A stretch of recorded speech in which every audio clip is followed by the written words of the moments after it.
Muy bien, buenas noches a todos. Estamos en nuestro estudio de Introducción a la Filosofía de Manuel Casas, filósofo argentino. Aquí en nuestro grupo de estudios de Panamá Poético, esta es la tercera sesión de 4 en donde abordaremos las bases de la filosofía y su importancia que tiene como práctica, como arte y como conocimiento en nuestro mundo actual. Vamos a hacer, antes de entrar en los temas de esta noche, un pequeño repaso de las dos sesiones anteriores que hemos tenido para las personas que se nos unen en esta sesión. Eh, Iniciamos con el concepto de la filosofía como un conocimiento último, es decir, el conocimiento máximo y final de todo el ser humano, de su relación con el mundo y de la existencia como tal. Y este conocimiento también vimos que todos los conocimientos que el ser humano obtiene se podían clasificar dependiendo sus características, dependiendo su nivel o sus orígenes. Hablamos también del sentido común, que es un conocimiento a priori en los seres humanos. Hablamos del conocimiento científico, cómo el hombre, por medio de la observación, por medio del análisis de las causas, ha llegado a desarrollar su ciencia. También hablamos del conocimiento filosófico como tal, que es el que le permite indagar en la naturaleza, indagar en su realidad. Y también está el conocimiento teológico, el cual utiliza, además de la razón, utiliza la fe para explicar la existencia, la naturaleza y el propósito de Dios en nuestras vidas y en nuestro mundo como tal. Entonces, también vimos que la filosofía apunta hacia la ultimidad del hombre porque le interesa saber quiénes somos como seres humanos, nuestro destino en este mundo en el que estamos y su profundidad más alta, su cumbre, la cumbre de la filosofía siempre se centra es en la pregunta de Dios, porque a partir de Dios como causa primera, podemos llegar a entender el resto de las causas. Entonces, también analizamos el concepto del ser humano, en donde el hombre, a partir de que ya tiene raciocinio, ya tiene pensamiento, el hombre ya se encuentra existiendo, o sea, el hombre está dado y se encuentra en el mundo. Y el hombre en este mundo de objetos se da cuenta que por medio de su inteligencia, él puede captar esos objetos, puede llegar a comprenderlos, comprender su naturaleza, comprender cuáles son sus causas, cuáles son sus propósitos, y por medio de esa inteligencia, el hombre viene entonces a definir ese mundo que tiene alrededor. Y hay un nuevo tipo de conocimiento, un nuevo tipo de desarrollo que ya no es el hombre como dado y tampoco es un objeto que estaba en el mundo, sino es la cultura, que es un elemento que es creado por el ser humano y viene a crear una tercera categoría dentro de las cosas existentes en nuestro mundo. Muy bien. Esto es lo que hemos visto en las primeras dos sesiones. Para esta semana vamos a hablar un poco del realismo, de la importancia de Santo Tomás. Tenemos también el tema de la abstracción, que es muy importante e interesante. Vamos a ahondarlo un poco esta noche. La clasificación de las ciencias por medio de la filosofía. Tenemos también la psicología, la metafísica y las ciencias prácticas. Como son temas muy amplios, he seleccionado el realismo, la abstracción y la clasificación de las ciencias como nuestro foco de atención de esta noche. Sin embargo, vamos a hablar un poco sobre los otros tres temas también. Muy bien, en el realismo tenemos la figura de Santo Tomás y él parte del hecho del mundo como algo que ya está dado al hombre. Es decir, cuando el ser humano obtiene su conciencia de sí mismo, lo primero que se encuentra es que está en un mundo y ese mundo ya está hecho, ya lo tiene enfrente, ya está dado. Y por eso viene entonces a tomarse como primer principio ese hecho del mundo colocado ya frente al hombre y vamos a desarrollar el realismo a partir de allí. Entonces, la sistematización del conocimiento, hablando desde la perspectiva de Santo Tomás, hay dos maneras de verlo. Tenemos la perspectiva clásica que viene de Grecia y con sus dos mayores exponentes que fueron Platón y Aristóteles. La perspectiva contemporánea, que es más de nuestro tiempo, tiene el desarrollo de la fenomenología como pensamiento existencial y tenemos allí a Husserl y a Heidegger como sus más grandes exponentes. Esta perspectiva clásica que nace en Grecia y que hemos estudiado ya en las primeras dos sesiones, va entonces a crecer un poco más, va a avanzar en el tiempo hacia la Edad Media y entonces se mezcla con las ideas de San Agustín y el cual desarrolla la filosofía cristiana. San Agustín no solamente trae al conocimiento, digamos, del mundo medieval, parte de la teología, sino que él también utiliza la cultura científico-filosófica griega, es decir, él parte de eso, de lo que dejaron los griegos, mezcla también con el contenido religioso y habla también un poco de ese sentido jurídico-político del Estado romano como imperio y mundo. A partir de todos estos conocimientos de San Agustín, nace la filosofía cristiana y tenemos dos vertientes, la propiamente dicha, el agustinismo, que se desarrolla a partir o alrededor del siglo XIII y mencionamos allí a Alejandro de Jales y San Buenaventura. Y el tomismo, que está liderado por Santo Tomás y el conocimiento de la filosofía perennis. Muy bien, entonces vamos a enfocarnos en este de acá, en el de Santo Tomás, como máximo teólogo católico. Él toma influencias de la tradición mística de Dionisio, de las intuiciones pasadas de San Agustín. Él toma también conocimientos de la filosofía árabe, de la judía y sobre todo, muy importante, él toma todas las obras de Aristóteles y a partir de eso viene a construir entonces su filosofía cristiana. Pero esta filosofía, esta teología cristiana, Santo Tomás la coloca como algo vital, como un modo viviente de pensar, es decir, como algo vivo, no es una teología muerta, digámoslo de esa manera. Es algo que vivifica todo ese conjunto de creencias alrededor de Jesús y coloca la teología católica en un punto importante de la Edad Media. Entonces, esta filosofía del realismo del que estamos hablando es una filosofía que parte de la experiencia, porque eh, el hombre sabe el hecho de su existencia, ¿ok?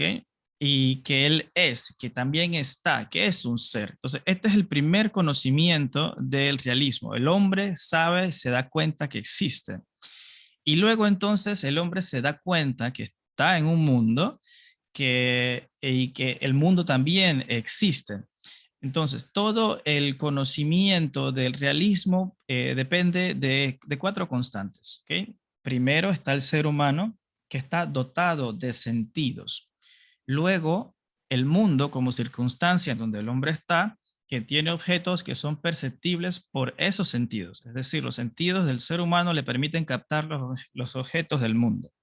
Ahora, adicionalmente, la inteligencia del hombre viene entonces a iluminar los sentidos, a potenciarlos y generar a partir de allí un conocimiento. Y ese conocimiento, ¿qué es lo que le dice al hombre? Que hay un ser inteligible que funciona como una estructura que sostiene todas aquellas cualidades. Esto es algo interesante porque nosotros damos por sentado el hecho de ver a los objetos, de ver las cosas, de relacionarnos con las personas, damos por sentado nuestra realidad. Pero estos hombres se preocupaban por trascender esa realidad por entenderla a un punto de vista que le diera un sentido, que le diera una estructura a ese mero hecho de que el ser humano esté en el mundo. Y esa es la importancia del realismo, la aplicación de los sentidos para el análisis y la contemplación de los objetos y el uso de la inteligencia y la razón para desmenuzarlos y llegar a su conocimiento del ser. Muy bien, en abstracción, la palabra abstracción es traer de, separar de. Es decir, vamos a separar algo de donde está, de su concepto, o de su madre, por así decirlo. Entonces, el conocimiento del ser humano se obtiene por medio de la inteligencia y este proceso por medio de un acto que se llama abstracción. Y abstracción, como ya dije, es separar. Separar a algo de lo concreto, separar a algo de donde está localizado, separar a algo de su ubicación en el tiempo, separarlo de la materia endurecida en la que está. Es decir, la abstracción es cuando el ser humano observa un objeto o un elemento o alguna cosa y toma algo de ella, lo desmenuza, lo individualiza para ver cuál es su forma. El ser humano viene entonces a reconocer patrones detrás de estos conocimientos. Por ejemplo, yo puedo tener frente a mí una silla de madera y una silla de metal, por llamarlo, por ponerle otro ejemplo. Y al observar estos dos elementos frente a mí, yo puedo analizar que una está hecha de madera y la otra está hecha de metal, pero ambas coinciden en que son una silla. Ambas tienen un propósito semejante o igual. Y ese es el proceso de abstracción, el proceso de observar algo, ver qué tipo de semejanzas tienen en sí, desmenuzarlo, analizarlo, aplicarle la razón y nuestra inteligencia para ver en él qué hay detrás de su existencia, para ver en él el ser de su existencia. Muy bien, entonces la abstracción tiene 3 grados. El primer grado es el de la materia individual, el segundo el de la materia común y por último uno que abarca toda la materia. Vamos a ver ese primer grado. El primero es funciona como fundamentador de un conocimiento científico que le interesa averiguar lo que es el ser corporal, es decir, todos los objetos sensibles y todos los objetos móviles, es decir, la parte física de los objetos que encontramos en nuestro mundo. Y este primer grado de abstracción está liderado por la filosofía natural y por las ciencias naturales. En nuestro mundo esto vendría a ser la ciencia física, el que le interesa cómo son los seres, cómo funcionan los objetos. La materia común, que es el siguiente grado de abstracción, es decir, una vez ya vimos todos los elementos físicos de un objeto, detrás de ese objeto vamos a encontrar entonces a los elementos de materia común. Y este es un conocimiento que es también científico, que le interesa saber analizar al ser en torno a la cantidad y es liderado por las ciencias de la cantidad cuyo mejor exponente es la matemática. Es decir, acá en el segundo grado de abstracción lo que nos vamos a encontrar es con los patrones que hay detrás de los objetos, detrás de los seres. Nos vamos a encontrar allí con su dimensión, con su extensión, con sus semejanzas en torno a otros seres, los elementos básicos que lo explican. Y por último, tenemos entonces el tercer grado de abstracción, que es un conocimiento que le interesa es el ser mismo en cuanto es ser, es decir, la naturaleza del ser. Y está liderada por la lógica, por la teoría del conocimiento, la ontología y la teología, que a nuestra manera de verlo estaría gobernado esta parte es por la teología, porque le interesa conocer esa causa primera, llámesele divinidad, llámesele Dios, que explique la existencia de los seres. Así que vemos entonces, a manera de resumen, El primer grado de abstracción, interesado por todas las descripciones de los objetos físicos, corporales, que pertenecen a nuestra realidad. Y el segundo grado de abstracción que le interesa, entonces, es lo que está detrás de esos objetos. Y por último, el tercer grado de abstracción, que es el que le interesa la naturaleza y busca dar una explicación a la existencia del ser en el mundo. O sea, acá lo vemos nuevamente, el objeto primero es el grado uno, lo que tenemos frente a nosotros. Después tenemos los elementos cuantitativos, es decir, las propiedades de ese objeto en el grado 2. Y por último es el ser en el grado 3, la naturaleza de ese objeto. Muy bien, y en clasificación de las ciencias en torno a la filosofía, tenemos las ciencias especulativas que se interesan por conocer la verdad misma. Aquí vemos los tres grados de abstracción y los objetos de estudio que ya los habíamos visto aquí en las diapositivas anteriores. Y en torno al primer grado de abstracción tenemos a la cosmología, interesada por la existencia, la constitución, movimiento y propiedades de los cuerpos en su aspecto físico o inorgánico. Y el objeto formal de estudio de la cosmología es el ser físico en cuanto a ese ser, todos los objetos. Tenemos también la psicología, pero esta psicología eh, vendría a tener un significado más grande o más amplio del que tiene la psicología para nosotros hoy, porque la psicología en la antigüedad se interesaba era por el principio vital de los objetos, de los seres, el arché que hemos estado leyendo en la obra. Eh, y la filosofía los analiza según tres niveles: el alma vegetativa, el principio sensitivo y el principio racional, es decir, las plantas, los animales y y el ser humano. En el segundo grado de abstracción tenemos la filosofía de la cantidad, porque le interesa siempre es la extensión de los objetos y su número, su extensión y su número. Y le interesa es el ser en cuanto se puede contar, se puede medir y se puede analizar. Y en el tercer grado de abstracción tenemos entonces a la lógica, la gnoseología, epistemología, ontología, la teología natural y la teología de la fe. La lógica viene a interesarse al ser a interesarse al ser por medio de los elementos de la razón y aplica el razonamiento y la lógica para entender el ser. En gnoseología lo que tenemos es el ser en cuanto a su verdad, es decir, la naturaleza de ese conocimiento del ser, sí, qué tan fiable es para nosotros ese conocimiento del ser.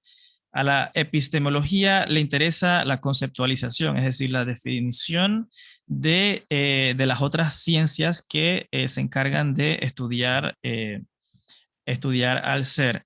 Y en ontología es, estudia, estudia al ser como una noción trascendental con sus acompañamientos, es decir, los analiza por medio de la unidad, por medio de su verdad, de su bondad, de su belleza, o por medio de su valor analógico como potencia, acto. Esto lo vimos la semana pasada con Aristóteles, en donde la potencia, que era la capacidad de un ser, de un objeto, de llegar a ser algo, y el acto es ya cuando se cumple, se transforma esa potencia en algo.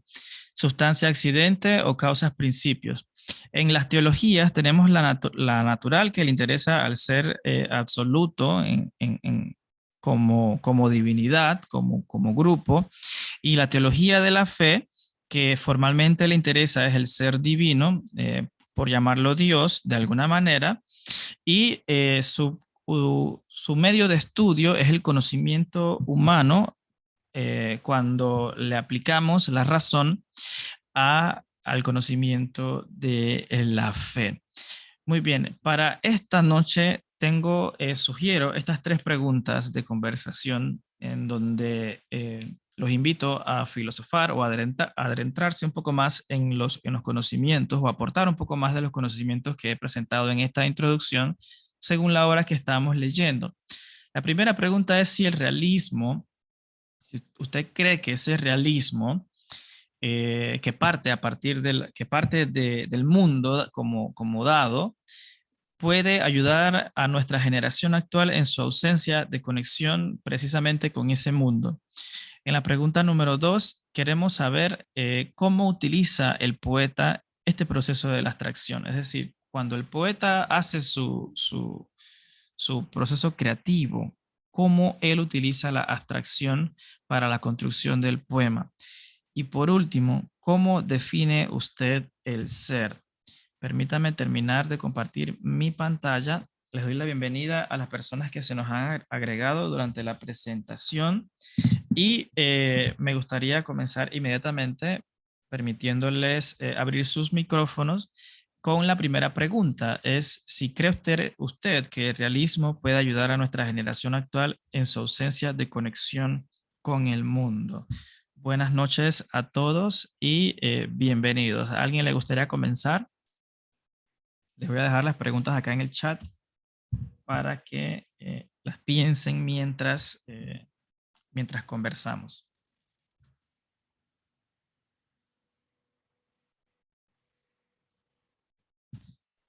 Muy bien. ¿Creen ustedes que el realismo puede ayudar a nuestra generación actual en su ausencia de conexión con el mundo? ¿Qué piensan ustedes? Sí, bueno, ¿Quién tiene el hola, micrófono? ¿me escuchas? Héctor. Sí, te escuchamos, Héctor. Adelante. ¿Me escuchas? Sí, te escuchamos. Ok, sí, bueno, algo un poco, siento que tal vez en la vida actual, la forma que llevamos, tal vez estamos muy volcados hasta a cierto punto de que todo tenga algún tipo como de beneficio, ganancia, de lograr las cosas, de que las cosas, la vida la vivimos por un objetivo, que no está mal, pues, por lo menos nos levantamos todos los días para ir al trabajo, eh, o sea, gastamos parte de nuestro tiempo así y vemos las cosas en su funcionalidad, pues, o sea, de repente vemos un río y pensamos y que, bueno, de repente en ese río se puede pescar, en ese río se puede, no sé, construir una represa o algo así.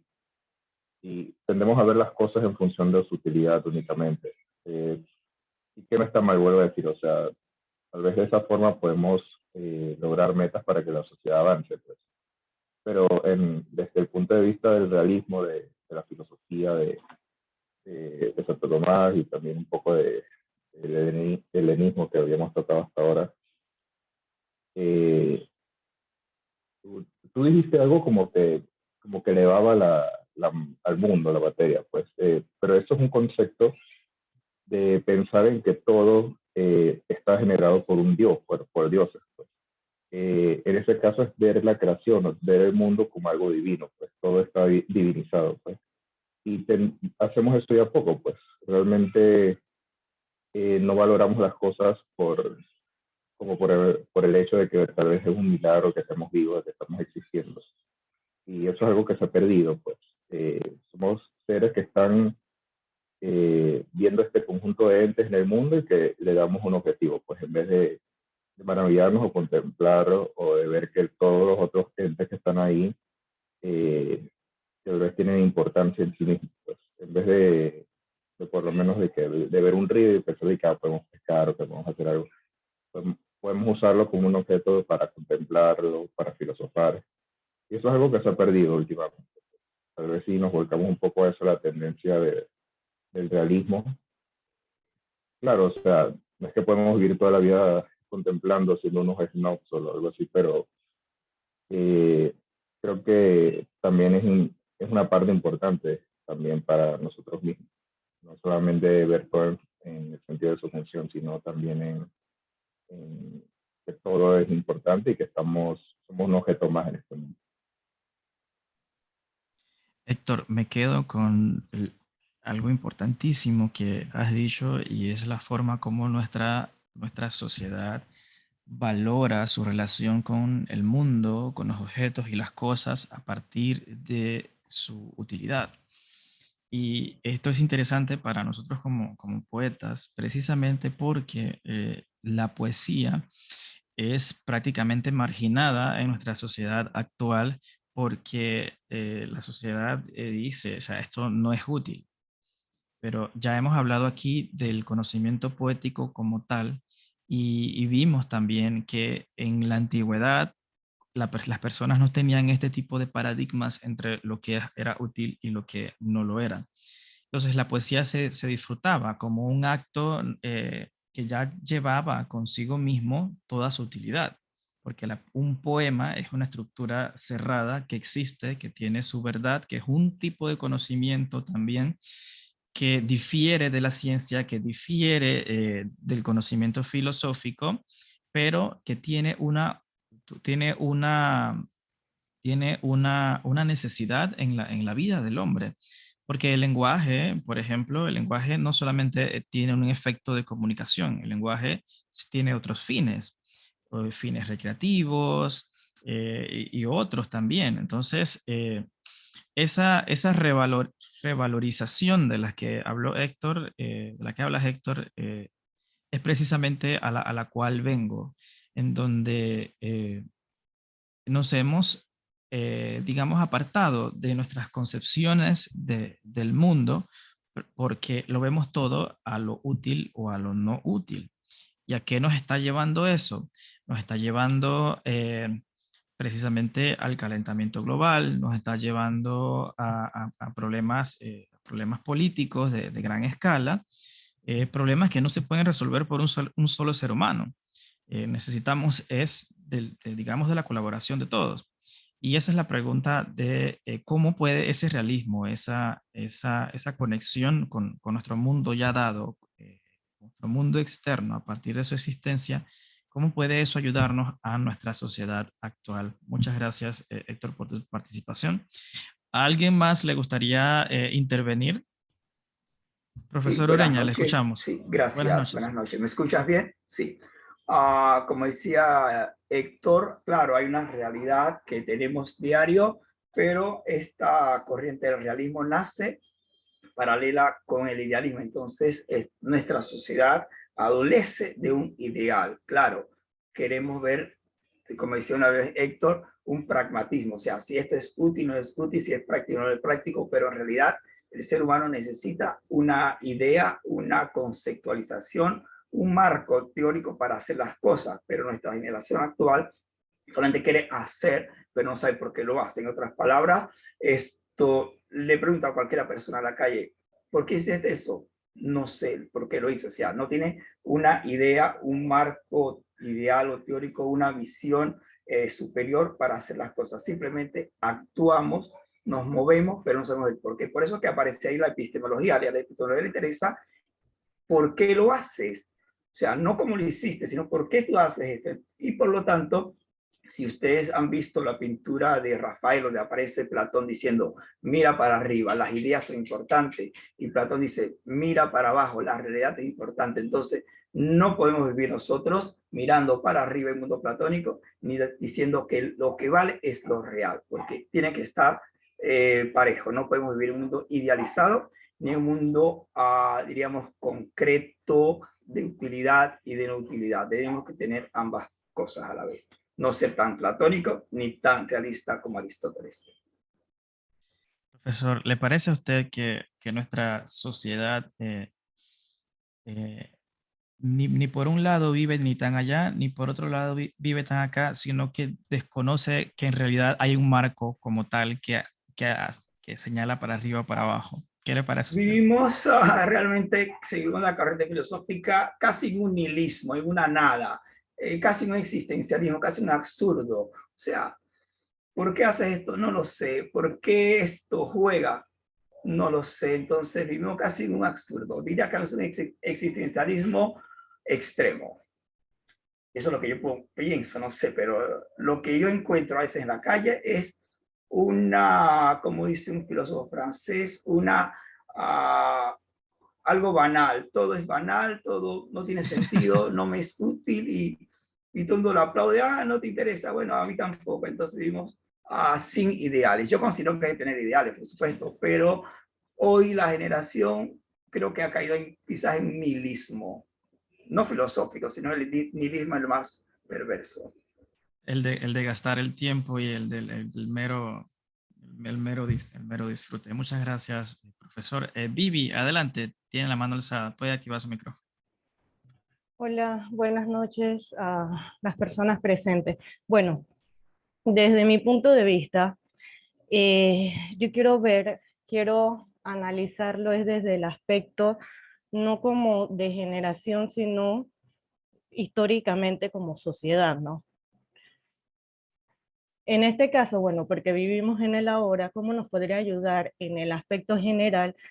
Es porque históricamente nosotros como seres humanos le hemos dado valía a cada cosa, a cada situación, a cada ser humano, a todo lo que nosotros vivimos. Y en el momento en el que el ser humano le da valía a los objetos o a nuestra realidad en sí, por así decirlo, eso quiere decir que hay situaciones, por ejemplo, de gran valor y situaciones que menospreciamos, ¿no? Entonces, al menospreciar alguna situación, alguna persona, alguna cosa, alguna vivencia, alguna realidad, etcétera, en ese momento se presenta una desconexión de esa parte del mundo. Entonces, el hecho de que se utilice el realismo sí serviría, desde mi punto de vista, en esa conexión, porque eliminaríamos la valía de nuestra realidad. Gracias.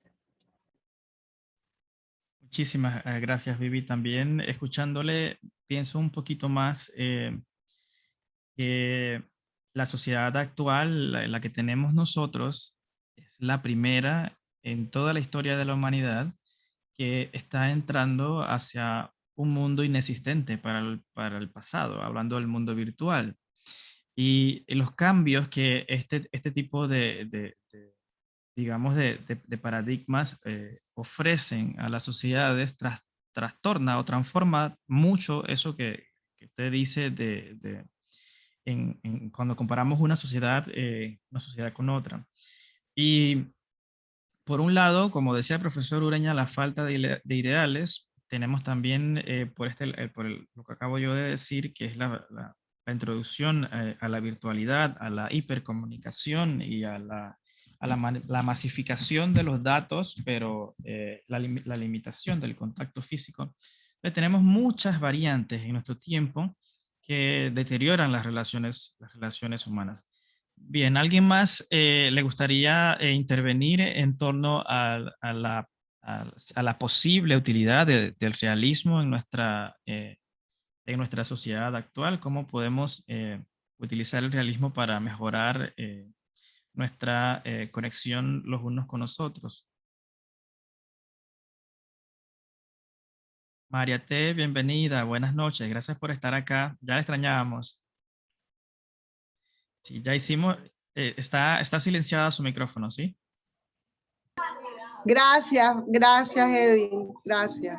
Disculpen la ¿Cómo? hora, pero digo, No, no. hacer una buena escucha. Hoy soy solo buena escucha porque llegué tarde, castigo. No pasa nada, no pasa nada. Bienvenida. Estamos hablando sobre el uso del realismo en nuestra sociedad, a manera de ver si tiene alguna aplicación para mejorar la relación como humanidad, como seres humanos con nuestro mundo. No sé si alguien más desea intervenir en torno al tema o podemos pasar a la pregunta número 2. No sé si alguien tiene por allí alguna otra intervención. Muy bien. Si no, entonces vamos a hablar del tema interesante de la abstracción.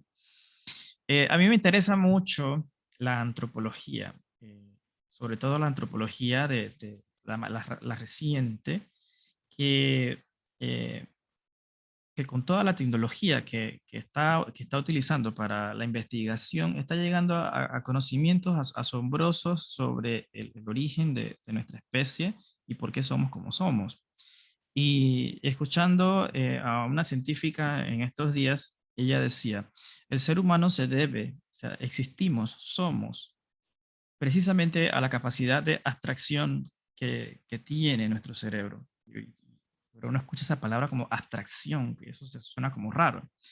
Pero en realidad la abstracción es un proceso de nuestra inteligencia para analizar las cosas. Puede ser analizar el mundo que tenemos enfrente, analizar los diferentes fenómenos que existen alrededor para tratar de darle un sentido y un porqué son. Y esta abstracción nos ha llevado a un progreso increíble. Estamos hablando de un desarrollo tecnológico fabuloso. Estamos hablando de conocimientos importantísimos, vitales sobre nuestro universo, por ejemplo.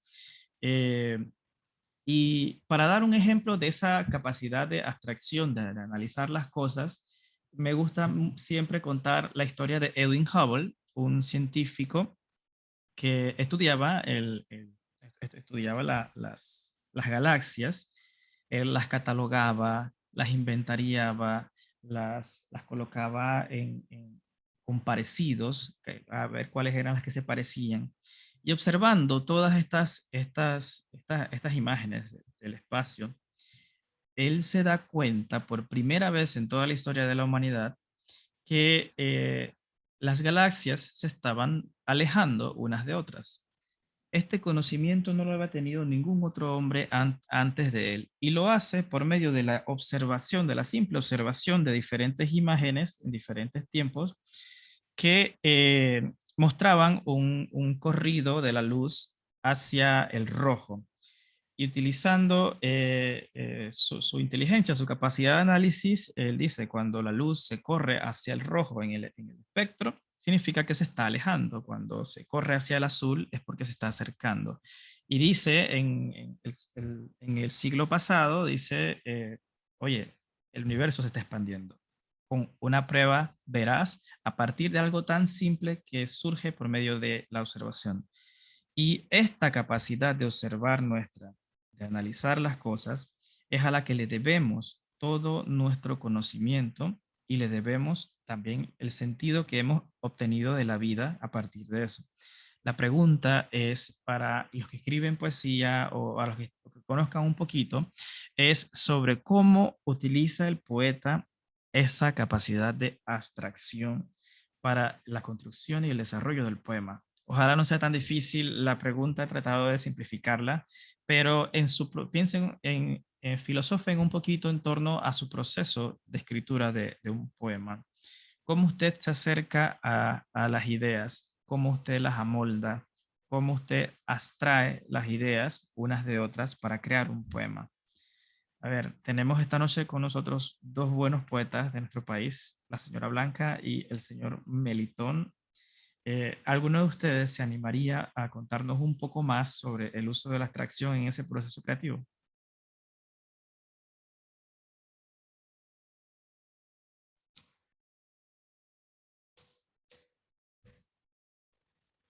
Melitón dice que los caballeros primeros, dice. Las damas primero, dice. Adelante, los caballeros primero, sí. Bueno, ¿qué les puedo decir de la abstracción? Creo que al inicio que estábamos conversando con el profesor Ureña, él mencionaba que nosotros de una nube podemos sacar algo, ¿no? Y entonces, yo creo que en mi proceso yo pudiera decir que una de las cosas es mucho la observación. Siempre estoy en un modo de observación de todo lo que veo, escucho, vienen las ideas, pueden sacar cosas que me sirven para un poema, ¿no? No sé si yo me acuerdo del poema de Miguel Hernández, ¿no? Cuánto dolor tengo en mi costado que por doler me duele hasta el aliento. O sea, yo no sé si al final cuando estamos hablando de abstracción, cómo me duele el aliento, cómo yo puedo representar ese dolor de un aliento. Uno que hizo una elegía que mencionaba de mi corazón quedó pequeño, chiquitito, o sea, cómo yo llevo hasta allá mi corazón con este dolor, ¿no? Entonces, al menos en mi proceso, eso ha sido yo viendo una película, escuchando una frase o algo de eso, voy tomando nota y de ahí van saliendo poemas, van saliendo cosas. Entonces, la luna salió con su la luna salió en su hilo oriental, entonces, no sé esas figuras cómo van caminando hacia el poema que quiero yo escribir. Entonces, yo creo que por ahí va al menos en mi experiencia con lo que es lo de la abstracción, ¿no? Cómo con la vista, cómo con el oído podemos ir armando cosas que nos ayudan a crear un poema. Así es. ¿Han visto algunos poemas que se centran en un solo objeto? Por ejemplo, la Oda a la cebolla de De Miguel Neruda. Hernández, precisamente. Ajá, y hay otros que hablan de una sola cosa. Por ejemplo, un poeta puede construir un poema en torno a un solo objeto, pero ese objeto no se limita a su propia naturaleza o a su propio ser. El poeta viene, lo abstrae, lo toma de esa realidad en la que él existe y construye alrededor de él todo un mundo cerrado que constituye el poema y lo hace de esa manera. Otra manera que yo pienso también, Melitón, de la atracción en la poesía, y es con el hecho de las voces. Eh, este tema de la inspiración es un tema interesante, siempre debatible, de dónde viene el poema. Pero yo creo que el poeta utiliza la abstracción en un nivel máximo al ser capaz de tomar algo que provenga de su entorno, de su realidad, de su mente, y con eso hacer todo un poema. O sea, no se limita a que la rosa tiene que estar en un jardín. La rosa puede crecer sin tierra en un poema, porque el poeta la está tomando de eso, de donde ella es, y crea algo a partir de eso. El tema de las voces al que me quería referir es interesante porque no sé si a ustedes les pasa que yo veo al ser humano siempre como un conjunto de cosas. Cuando hablamos del hombre es prácticamente imposible decir que el hombre es una sola voz. Estamos hablando de varias voces, de diferentes capas en nuestra psique. Y el poeta es capaz de agarrar algo de esas capas y darle una viva voz dentro del poema. Es decir, una parte de su ser toma voz y eso es parte de la abstracción. Sacar algo de donde está,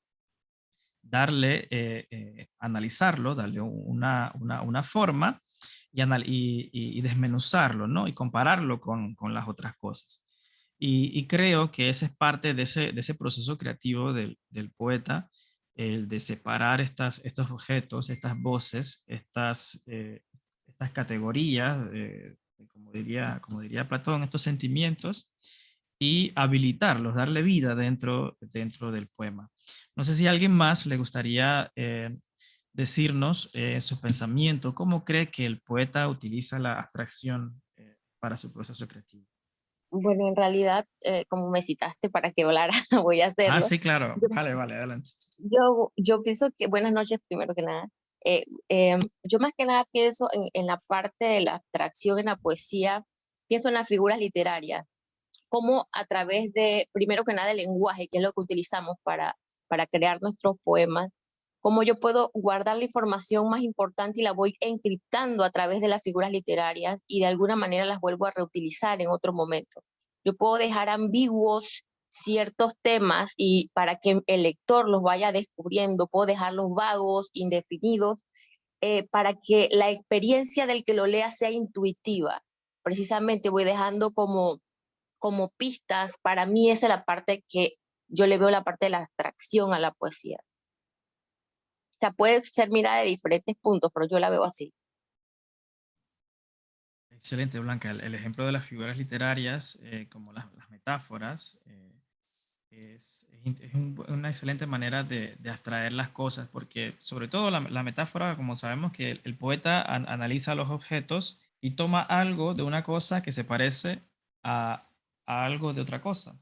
Puede ser un elemento vivo con un elemento muerto, puede ser algo irreal con un concepto, una idea con una palabra. El poeta puede mezclar cualquier dos tipos de categorías al momento de construir una figura literaria como la metáfora, y eso es parte del proceso de abstracción, claro que sí, porque tiene que decir en qué se parece el sol a los ojos de su ser amado, por ejemplo.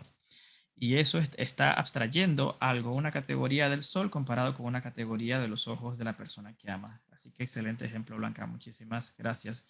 Héctor, tenías el micrófono, o Vivi, no sé si... Vivi, adelante, adelante. Puede iniciar Héctor si estaba primero, no tengo inconveniente. No, no. Héctor es caballeroso, no se preocupe. Puede pasar a usted y luego él. Bueno, en este caso, como soy muy ignorante en el tema de la poesía, pero me gusta mucho en el aspecto de escribir.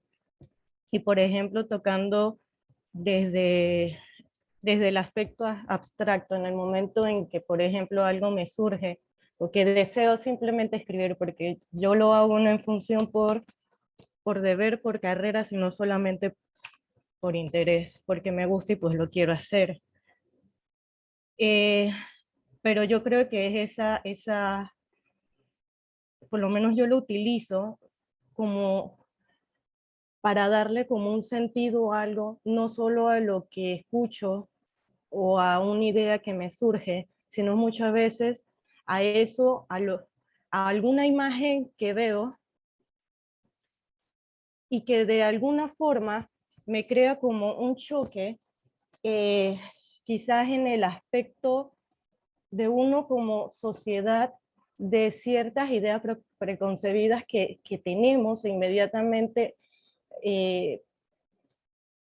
Tengo ese interés como de cuestionar, por así decirlo. Espero que me esté explicando bien, pero se utiliza, o por lo menos yo lo utilizaría o lo he utilizado cuando escribo, es simplemente como para profundizar mucho más en mi escritura, para quizás dar un poco más de comprensión a lo que escribo y crear quizás aquellas dudas que muchas veces como sociedad, como individuos simplemente dejamos a un lado. Ese sería mi punto de vista. No sé si estoy como muy fuera de la línea o no. Es válido, no te preocupes, Vivi, es válido. Sí, Alma, me quedo con lo que dices de que la abstracción te sirve en el proceso creativo para profundizar en algo, ¿no? Para profundizar en un elemento u otro. Héctor, tienes chance si deseas participar, ¿estás allí? Sí, aquí está. Adelante. Sí, bueno, me acuerdo algo que dijo el poeta panameño aquí, Javier Romero, que dice que en realidad todas las figuras literarias se pueden resumir simplemente en metáforas e imágenes, pues. Porque para él, o sea, entendiendo un poco cómo él piensa la poesía, que todo en realidad es un juego que uno hace en la mente para poder construir la realidad del poema. Y en realidad, desde un punto de vista, una metáfora es una abstracción, pues, o sea, tú tratas de unir cosas que tal vez se parecen en algo, pero en realidad no necesariamente no tienen por qué ser así. Algunas cosas que son fáciles, por lo menos, no sé, que ya estamos acostumbrados, decimos, y que los labios como rosas, pues, y eso se entiende, pues, y que porque ambas tal vez son rojos, son chiquitas, son cosas suaves, pero de repente hay metáforas más complicadas. Me acuerdo una de Bretón que, ¿cómo era? Que Bretón decía un jarro blanco en la noche, una cosa así, pues. Y, o sea, se estaba refiriendo a la luna, pues. Y, o sea, todas esas cosas son abstracciones, pues. Creo que es un ejercicio que de repente usa el poeta para poder armar su mundo poético. Que lo haga de una forma complicada, de una forma sencilla es otra cosa, pues, pero siento que son herramientas que se usan.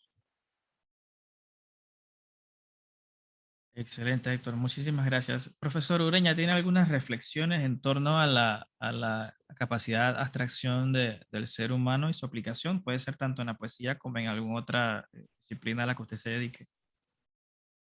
No, perdón, lo que sí me gustó, lo que hizo la joven Vivi y el señor Héctor de la poesía, porque Aristóteles, vamos a meternos más en Aristóteles, decía, por ejemplo, del arte y el rey de la poesía, que el que hace poesía, igual hace arte, lo hace como una catarsis, o sea, libra sus pasiones a través del arte.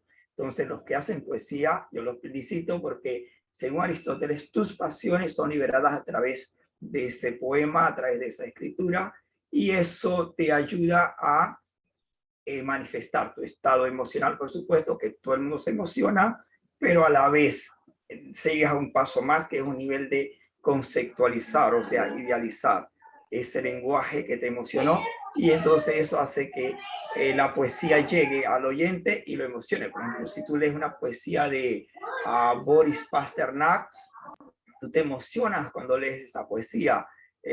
Magdalena, por supuesto, era su esposa, su segunda esposa, que estaba en la cárcel, y eso te va a emocionar. Entonces se hace poesía primero para liberar tu pasión, tus emociones. Todo el mundo se va a emocionar, por supuesto, todo el mundo se emociona, pero no te quedas en la emoción, vas a conceptualizar, a tener un símbolo de lo que es el dolor, lo que es la tristeza, a través de una poesía. Yo felicito la casa de poesía porque a la vez nos hace a nosotros también reflexionar sobre lo que es el dolor, inclusive sobre la patria y muchos fenómenos que se describen. Cuando yo era niño, nos enseñaba obligatoriamente la poesía patria y Serrancón y todas esas cosas, y uno lo ve entonces como un símbolo. Primero me emociona como panameño, y lo segundo como un símbolo de nacionalidad. Eso es lo que te puedo decir. No respondí a tu pregunta, así que perdóname. No, no, no se preocupe, no, claro, claro que sí. De hecho, sí, lo que usted dijo de los poetas al tomar sus pasiones y colocarlas en poemas, ya allí está implícita la abstracción, porque usted selecciona algo dentro suyo, la analiza, la lleva a través de todo un proceso, la compara con otros elementos de su entorno, de la naturaleza, y crea un poema. Y eso es precisamente abstracción. Y ahora eso es algo que nosotros hacemos de forma intuitiva, o sea, nosotros vamos por la vida y estamos observando, estamos analizando, sabemos reconocer patrones, y eso es algo que damos por sentado, pero en realidad, como dije antes, a estos hombres les interesaba era saber el por qué, cómo funcionaban, qué conceptos hay detrás de este proceso, por qué es importante describirlo, por qué es importante aprenderlo y concebirlo dentro de nosotros. Así que vamos a dar paso a la pregunta 3, que creo que va a ser la más interesante de la noche. Y es la definición del ser. Siempre en filosofía, usted va a escuchar hablar del ser. Y cuando yo me acerqué hace un tiempo a la filosofía, cuando decían el ser, yo decía, bueno, el ser soy yo. Yo soy el ser. Y cada vez que leía el ser, lo comparaba o pensaba que estaban hablando de mí y relacionaba el concepto como hacia eso, hacia mí. El ser soy yo. Pero en esta obra de Manuel Casas hay algo que me hizo reventar la cabeza cuando lo estudiaba. Está en el capítulo de metafísica de esta semana, en donde el escritor, el filósofo, nos dice que a pesar de estas tres categorías de abstracción que ya tenemos, que aplican a todas las cosas, cuando llegamos a la metafísica para tratar de entender el ser, lo que tenemos con ella es una nueva forma de abstracción, es algo distinto, es algo diferente. Porque la inteligencia llega a este límite, a este tercer grado que pone límite en la causa inicial, en Dios como motor donde surgen las cosas, pero no logra ver la naturaleza del ser como tal. Y hay algunas cosas interesantes cuando el filósofo se pregunta de qué es el ser. Él reflexiona y dice, yo soy capaz de analizar, por ejemplo, un perro, ¿por medio de qué? ¿Cómo? Por medio de ese proceso de abstracción. Y bien, pero ¿qué hago cuando analizo ese perro por medio del proceso de abstracción? Bueno, veo su color, que tiene 4 patas, que tiene 2 orejas. Cuando quiero ver la capacidad del perro, de repente lo comparo con otros perros que ya conozca, que pueda hacer una comparación, y todo este proceso de raciocinio me lleva a un conocimiento de algo por medio de la observación de patrones. Pero es decir, siempre llegamos al conocimiento es observando y comparando con algo. Pero cuando queremos entender al ser, es decir, la causa máxima, el nivel de abstracción máxima de la existencia, no tenemos otra cosa con que compararlo, porque es algo que está dado a partir de cuando nosotros llegamos como a la mitad de todo. Cuando nosotros llegamos, el mundo estaba dado, el ser estaba dado, y nosotros hemos ido desmenuzando para ver cómo entendemos ese mundo que está enfrente y ese ser de ese mundo que está detrás. Y creo que lo más valioso que extraigo de este capítulo de la metafísica es que ese ser trascendental desborda todas las causas y todas las existencias, y que no se pueden hacer definiciones más amplias porque no hay otra cosa con la que compararla, por ser el ser de las cosas la causa última. Y esto es en lo que yo... lo que me hace a mí pensar es que todas las cosas vienen a constituir ser. No solamente yo, no solamente ustedes que están en esta reunión, no solamente el ser humano, sino todas las cosas, las ideas platónicas, los objetos del mundo, los componentes de la realidad. Cada cosa tiene un ser. Es como por pensarlo como por categorías, por así decirlo. Y no se limita a los objetos vivos o a los seres humanos, sino que es algo muchísimo más amplio. Cada cosa tiene su ser. Se parece bastante a la idea de Platón, pero es a la vez un conocimiento bastante sorprendente. La pregunta para todos es, ¿cómo define usted el ser? ¿Qué comprende usted por ser? ¿A quién le gustaría comenzar diciéndonos cuáles son sus valoraciones en torno a la existencia del ser?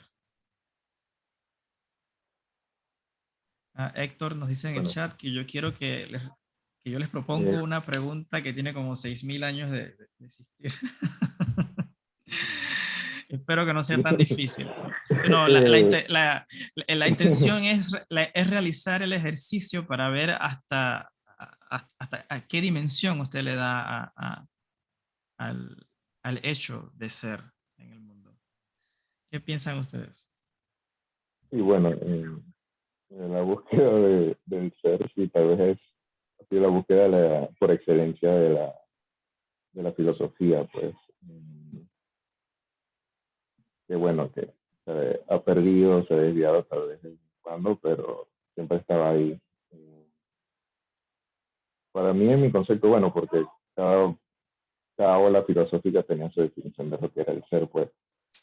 Eh, o sea, para mí, en lo personal, yo pienso que es el hecho es el estado de las cosas que están siendo, pues, que están aquí, pues, que están en la realidad. Yo pienso por lo menos yo siento que fuera de esta materia realmente no hay nada trascendental, pues, o sea, las cosas bueno, que de repente están aquí en esto de esta materia, pues es que está, ya me revés. Bueno, no sé, creo que es lo que, es que lo que existe, pues, que es las cosas que estamos existiendo. Ajá, ¿y crees, Héctor, que Ya, ese pues, pero creo ser... que el ser es todo lo que hay, pues, ajá, ¿no? ajá, sí, sí, está allí, pero ¿tú crees que se limite a los objetos materiales o puede ser también que los objetos inmateriales también tengan ser? Sí, bueno, o sea, en lo Como personal, o sea, además estoy diciendo que, como las ideas, los no, o sentimientos. sea, yo puedo, Ah, sí, yo, en lo personal yo pienso que tal vez esas cosas son derivaciones de nosotros como materia, pues, que estamos existiendo.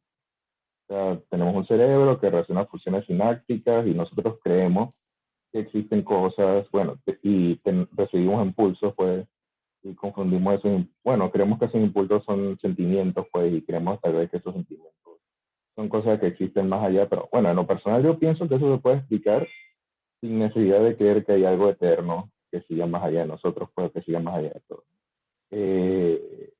Pero bueno, en realidad sí considero que es muy interesante la búsqueda del ser en toda la filosofía, pues, porque los griegos pensaban que había una cosa, los griegos presocráticos creían que eso era algo que da forma a las otras cosas y que decidiera que, y hacer que existieran, pues. Pero también tenían una visión un poco materialista. Cuando viene Sócrates, él dice de que no, hay conceptos, hay luz universales, pues, y esas universales están existiendo más allá de la materia, pues. Platón pone su mundo de las ideas, Aristóteles vuelve a la materia, pues. Todo, toda la etapa cristiana de la filosofía, entonces el ser se vuelve Dios. Entonces, a través de las entidades podemos encontrar a Dios y podemos conocer el ser. Después viene la modernidad, que tratan de explicar racionalmente al ser. Después viene Nietzsche, que trata de tumbar todo, y después viene toda la posmodernidad. Y en realidad esa búsqueda es muy interesante, o sea, es muy interesante. O sea, en lo personal yo pienso que, bueno, que es una idea que nosotros tenemos, pero se me hace muy interesante. Después viene Heidegger, que trata de rescatar todo lo del incluso los mismos presocráticos. Así que bueno, en realidad yo pienso que es una búsqueda muy interesante, es valiosa, pues todos los puntos de vista de esos son bien valiosos. Y bueno, en lo personal yo pienso que se puede explicar perfectamente de la materia. Pero sí, opino que todo lo demás es importante. Desde la materia, excelente. Y bueno, mencionaste a Platón. De hecho, cuando hago esa comparación así a lo largo de la historia, como brevemente la has resumido de la búsqueda del ser, parecía que con Platón era como más fácil de entender el ser.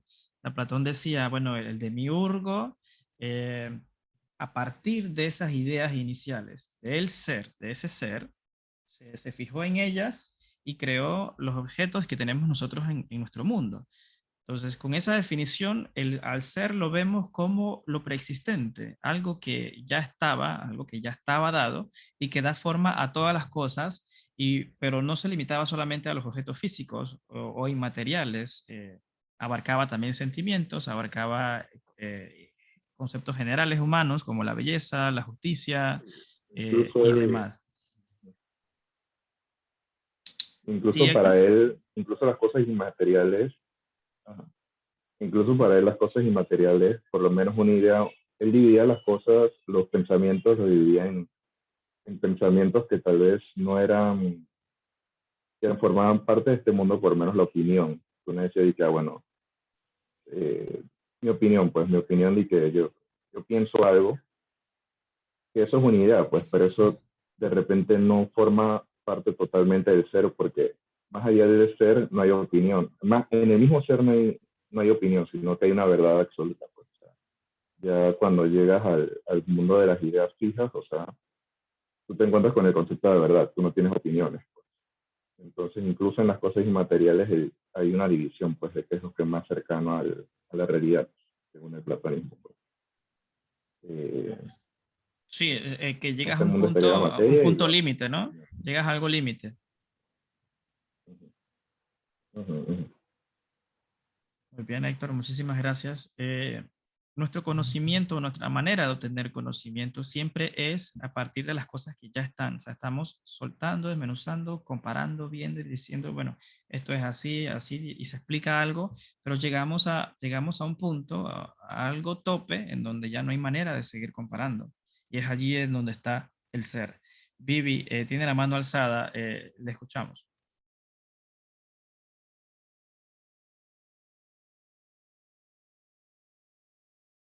Hola, Vivi, ¿estás con nosotros? Si desea Perdón, intervenir, puede se me hacerlo ahora. olvidó. No, no pasa nada, tiene el micrófono apagado, no pasa nada. Ok, ahora sí. Lo que estaba diciendo y que nadie me escuchó era que dejo claro que es desde mi punto de vista, así que mi respuesta es muy personal. ¿Sí? Ok, con eso empiezo. Para mí, el ser es aquello que existe, seamos conscientes de ello o no, estemos en su presencia o no. Tomando en cuenta también las ideas que mencionó como la parte no material, desde mi punto de vista podría ser un ser pero que existe gracias a otro. De lo contrario no existiría. Por lo tanto, puede haber seres que también dejen de ser.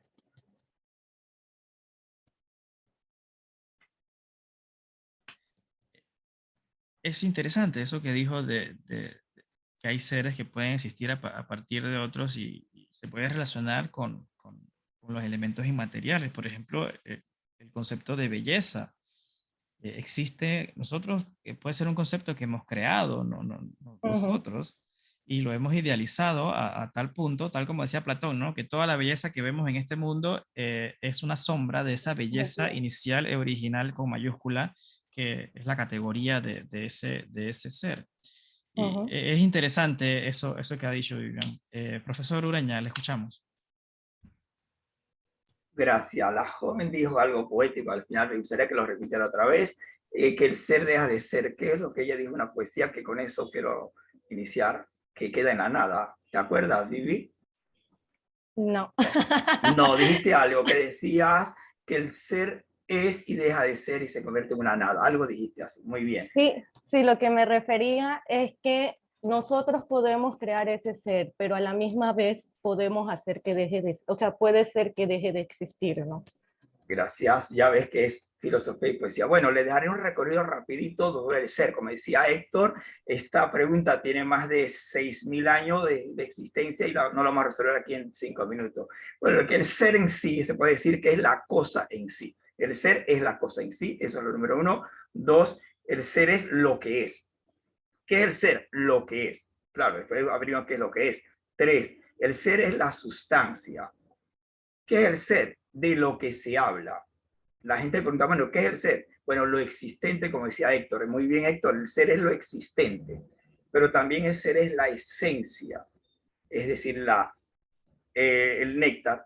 Y el ser es de lo que se habla y de lo que no se habla es la nada. Entonces el ser no es el absurdo. Entonces el ser es lo que es. Y además creo que Héctor habló de un filósofo existencialista, Heidegger, sobre el ser, pero Ortega Set, que también era existencialista, habla del ser.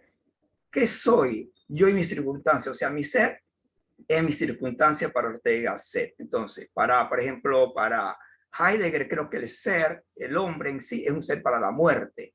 Entonces, como decía una vez más Vivi, es muy subjetivo. El ser, para mí, puede ser yo y mi circunstancia, como decía Ortega Set. O sea, hoy mismo esto, mi circunstancia y yo. No tengo para un alimento, ese es tu problema, yo tengo para un alimento. Entonces estamos viendo hoy el ser de Ortega Set, yo y mi circunstancia, que es muy malo, por supuesto, pero para no entrar en mucho detalle, el ser es lo que es, el ser es lo que existe, el ser lo es todo. Además, el ser también es inmaterial porque hay un filósofo francés que se llama Jean Guitton, que pregunta, ¿qué hay detrás de la nada? Hay cosas. Y ese libro no lo tengo, pero sí te dice que detrás de la nada hay algo. Y eso no sé qué hay detrás de la nada. Así que esa es mi participación. No sé cómo te llamas, chico, no sé cómo te llamas.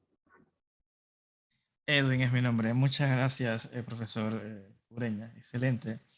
Es un ser que ha cambiado de concepción a lo largo del tiempo y esa es la intención, ¿no? Ver desde qué perspectiva ustedes están en comunión o en contacto con ese ser. Muchas gracias. Melitón, ¿desea intervenir?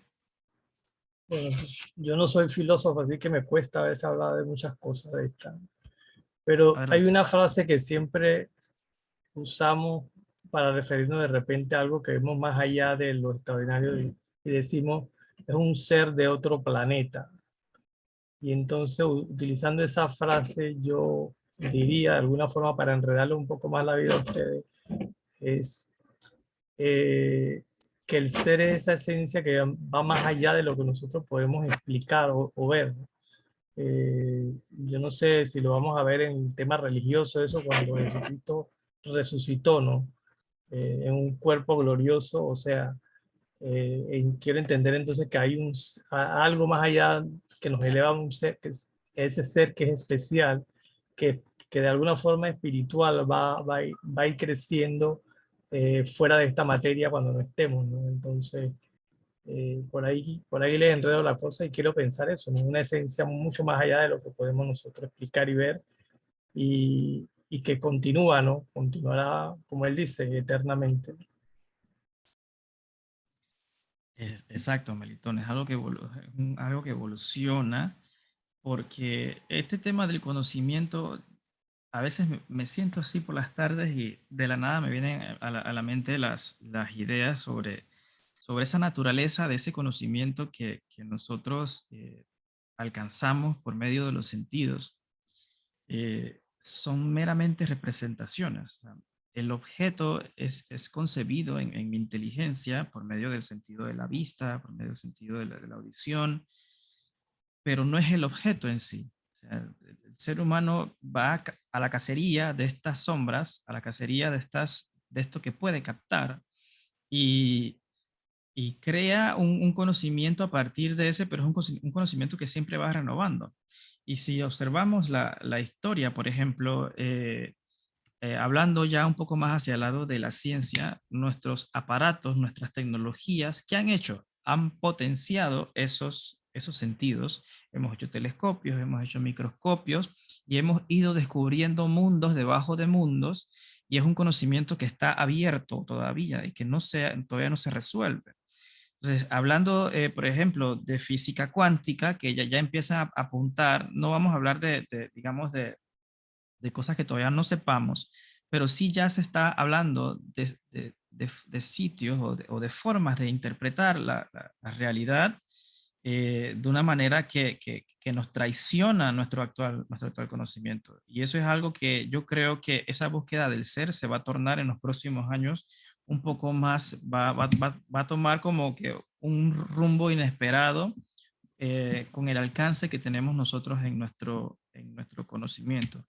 Hay algo que me perturba mucho a mí y es este experimento de los haces de luz que pasan a través de dos sitios diferentes, y cuando el observador está, los haces de luz se comportan de una manera, y cuando no hay nadie que los observe, se comporta de una manera distinta. Es decir, el hecho de que el ser humano esté allí para observar un fenómeno hace que el fenómeno cambie. Y eso es otra cosa que no me deja dormir a veces por las noches y me hace preguntarme hasta dónde irá esta búsqueda nuestra del ser.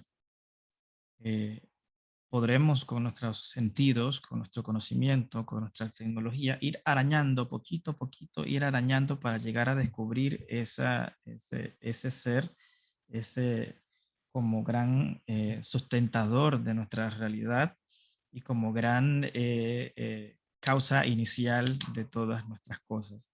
Yo siempre hablo de ciencia porque creo que la ciencia lleva la batuta que antes tenía la filosofía en nuestras sociedades. Hoy todo es muy científico, todo es muy hacia la causa observable. Eh, y creo que a partir de allí nacerán los nuevos paradigmas o nuestras nuevas formas de interpretar el ser. Para cerrar la reunión de esta noche, a manera de unir nuestras tres preguntas, eh, sea que seamos poetas o que nos dedicamos a cualquier otra cosa en nuestras vidas, utilizamos la abstracción como algo intuitivo para conocer nuestro mundo. Nos relacionamos de acuerdo a nuestras creencias o a nuestros principios con ese mundo y con ese ser como causa primera, y le damos una forma específica. Lo hacemos nosotros y lo han hecho todos los seres humanos que han venido antes de nosotros para tratar de dar una explicación que, que utilizando la inteligencia sea que nos suene coherente o que nos suene que tiene que es creíble, ¿no? Por llamarlo de alguna manera. La filosofía, este libro sobre todo, la introducción a la filosofía que estamos leyendo, nos da las bases que necesitamos para a partir de allí nosotros construir nuestras propias ideas, nuestros propios conocimientos y trabajar sobre ello. A mí me hace despertar a muchas cosas que uno da por sentado, y eso es algo que me ha gustado de la lectura de esta obra, que me hace atar cabos, sobre todo cuando escribo poesía, me da un poco de luz sobre ese proceso de creación, y nos permite ir integrando todas esas ideas o esos conocimientos que nosotros tenemos en una sola cosa. Y gracias a la filosofía se va a ir logrando. Yo siento que la filosofía es algo inacabable, pero no sé inacabable hasta qué punto, porque a la medida que conocemos más nuestro universo, no conocemos más las razones de nuestra propia existencia, vamos completando ese mapa. De pronto no podemos ver la figura entera, pero estoy seguro que las generaciones del futuro podrán hablar mejor que nosotros con un poco más de propiedad para describir ese ser que es causa primera y que está sobre todas las cosas. ¿Alguien más desea dar algunas palabras de cierre de nuestra reunión de esta noche? ¿Tiene algún comentario que hacer sobre lo que hemos dicho? Perdón, ¿termina a las 8:30 o terminó ya la sesión? No, sí, no, termina a las 8:30, solo que sí, hay tiempo todavía, así que no se preocupe. Gracias, me tomaré 2 minutos. Bueno, como Adelante. decía, el ser está en su búsqueda. Por más tecnología o aparatos técnicos, además de todo el cientificismo que hablaste, el ser humano va a seguir siendo humano donde vaya. Por ejemplo, con toda la tecnología, por ejemplo, tuvimos Gulag, tuvimos Holocausto, tuvimos Primera Guerra Mundial.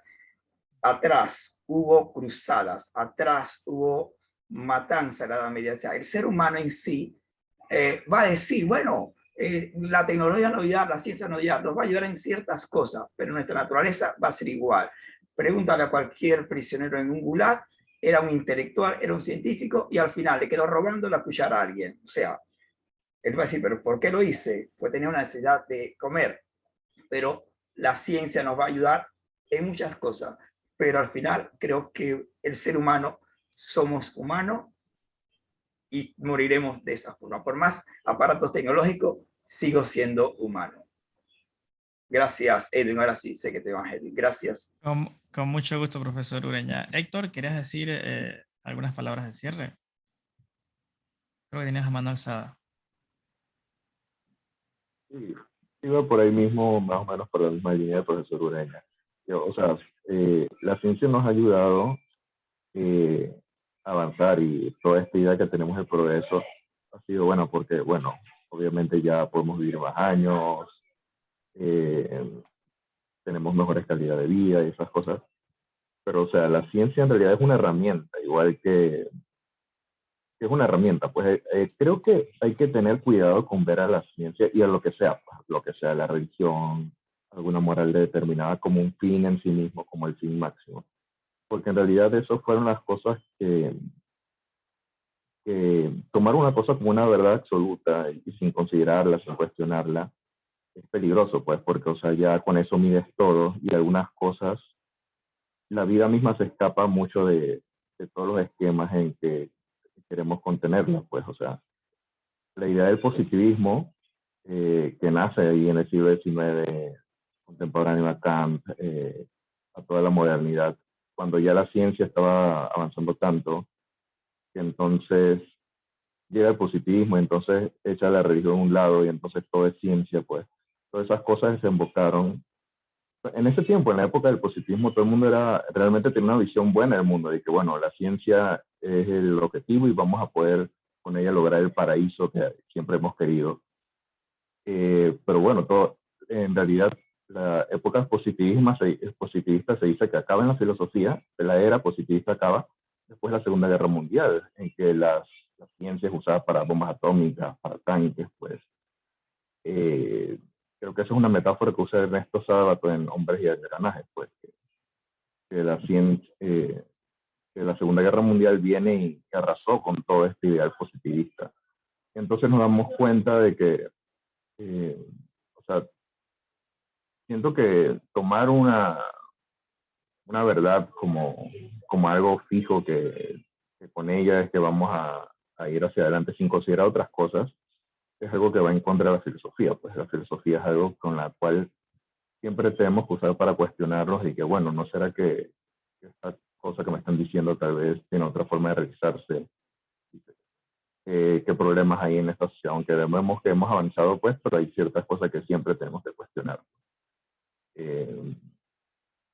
Y bueno, a pesar de eso, yo pienso que todavía vivimos en un mundo positivista, a pesar de todas esas cosas, pero ya nos damos cuenta que es que simplemente hacer cosas por el hecho de que vamos a sacar algún beneficio necesariamente no está bien, puede traer cosas, puede traer bastantes peligros. Entonces, siento que siempre es importante tener una actitud crítica y intentar en todo. Héctor, eso que dijiste de que a veces piensas que la vida se nos escapa a nuestra manera de conocerla o de entenderla, interpretarla, es algo profundo, es algo interesante, o sea, la validez del conocimiento que tenemos, hasta dónde es real o hasta dónde se acerca a esa causa inicial o ese origen de toda la verdad. Eh, y, y es interesante porque en estos capítulos que leímos esta semana, había una parte donde hablaban sobre el origen de la inteligencia del hombre. Y en eso lo que nos dicen, en esa parte lo que nos dijeron era que la inteligencia del hombre surge a partir del hecho de estar en el mundo y de esa necesidad de observar el mundo y de comprenderlo, de entenderlo. O sea, fue algo reaccionario al hecho de estar en el mundo. Entonces me hace pensar también más adelante a qué otras cosas vamos a estar reaccionando o de qué manera vamos a estar reaccionando para ver si nuestro conocimiento es mucho más válido que el anterior. El hombre siempre será el hombre, como dice el profesor Ureña, siempre seremos como tal, aparentemente bárbaros como especie, luchamos entre nosotros por la dominación, por el espacio, pero siempre estamos en esa búsqueda, ese conocimiento último, que tal parece que siempre se nos va de nuestras manos. Así que chicos, gracias por estar acá esta noche para hablar del ser con nosotros en nuestro estudio de Introducción a la Filosofía de Manuel Casas. Solamente nos queda una sesión para el lunes 21 de febrero, los últimos capítulos a estudiar. Lo pueden encontrar en el Instagram de Panamá Poético o directamente en la página web panamapoético.com/GEPP, Grupo de Estudio Panamá Poético. Allí pueden encontrar la obra a descargar y la separación de capítulos por reunión. Así que nos veremos el 21 y muchísimas gracias por estar acá. Buenas noches a todos. Feliz semanas de estudio. Así que nos veremos luego. Hasta Gracias, luego. hasta luego. Bueno, Mucho gusto. Buenas noches.